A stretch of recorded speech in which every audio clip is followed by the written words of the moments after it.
আসসালামু আলাইকুম রহমতুল্লাহ বারাকাতু। শিক্ষার্থী বন্ধুরা, আজকে শুরু করলাম 11 ঘ নম্বর অঙ্ক।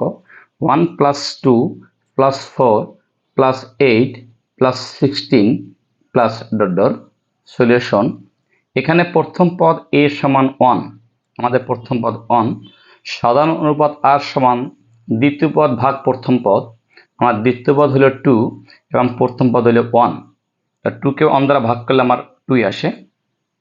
এখানে r = 2, যেহেতু আমি r = 2 পেয়েছি, অতএব পরম মান r > 1। এই 2 এর 1 থেকে বড়, সুতরাং প্রদত্ত ধারটির অসীমতক সমষ্টি নেই। যদি r এর মান 1 থেকে বড় হয় তাহলে আমাদের অসীমতক সমষ্টি থাকবে না। এইটি আমার অ্যান্সার। নম্বর অঙ্ক, half plus minus 1/4 plus 1/8 plus minus 1/16 plus dot dot. এখানে প্রথম পদ a = হাফ, সাধারণ অনুপাত r সমান দ্বিতীয় পদ। দ্বিতীয় পদ হলো আমার -1/4 ভাগ প্রথম পদ হলো আমার হাফ। তো -1/4 আমরা ভাগকে গুণ করে ফেলছি, তাহলে 2 চলে যাবে উপরে, 1 চলে যাবে নিচে। এই 1 কাটা যায়, থাকে আমার 2, হরে থাকে আমার 4। 2 দিয়ে এটাকে কাটলে আমার 2 আসে, এখানে 2 আসবে। তো 2 উপরে থেকে 1/2।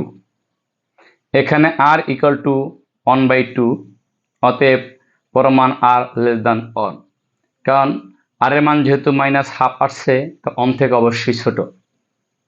সুতরাং ধারটির অসীমতক সমষ্টি আছে।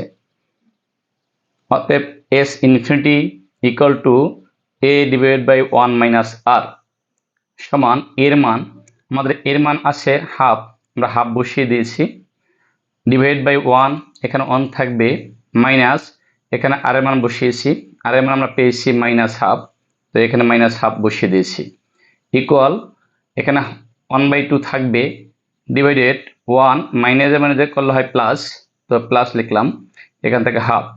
এখন যদি আমি এটাকে লসাগু করি তাহলে উপরে হাফ থাকবে, এখানে লসাগু হয় আমার 2 দিয়ে 1কে গুণ করলে হয় আমার 2 প্লাস 1 থেকে যাবে। তো এখন 2 এর সাথে 1 যোগ করলে হয় 3/2।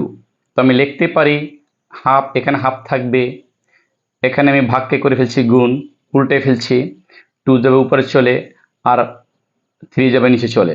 এখন আমি এই 2 কেটে দিলাম, থাকে আমার 1/3, এইটাই আমার অ্যান্সার।